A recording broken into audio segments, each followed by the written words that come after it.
నేను కొంతమంది హీరోల నేమ్స్ చెప్తాను. వన్ వర్డ్ అంటే వాళ్ళ గురించి యా వన్ వర్డ్‌లో చెప్పండి. 'పవన్ కళ్యాణ్' గారు.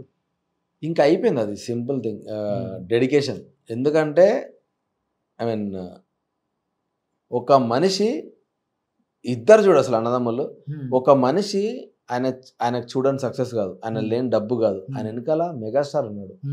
ఇప్పుడు ఏం లేని అంటే ఏం లేని అన్నది చెప్పడం ఎందుకు చెప్తున్నా అంటే అన్ని ఉండి కూడా ఇష్టం వచ్చిన ట్రోల్స్ చేశారు అన్న ఆయన. ఒక పర్పస్ కోసం తిరుగుతున్నప్పుడు ఫ్యామిలీని తనను ఎంత ఘోరంగా డిగ్రేడ్ చేసి ట్రోల్ చేసినా ఒక్క మాట కూడా వాళ్ళని అనలే అన్న ఆయన. ఎందుకంటే వీళ్ళని అనడానికి రాలేదు, నేను ఒక పర్పస్ మీద వచ్చినా.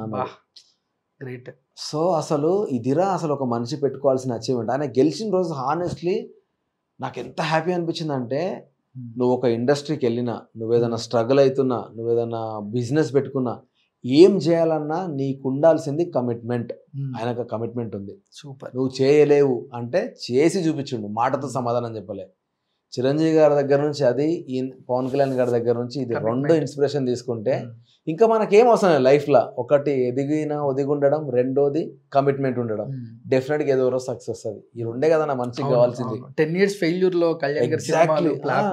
ఎన్ని ఫ్లాప్లు ఉన్నా ఆయన క్రేజ్ వేరే, ఆయన వైబ్ వేరే, అయినా కూడా ఇన్ని వదిలేసుకొని వచ్చి సక్సెస్ కొట్టింది చూడన్నా, అసలు అది వేరే లెవెల్ సక్సెస్.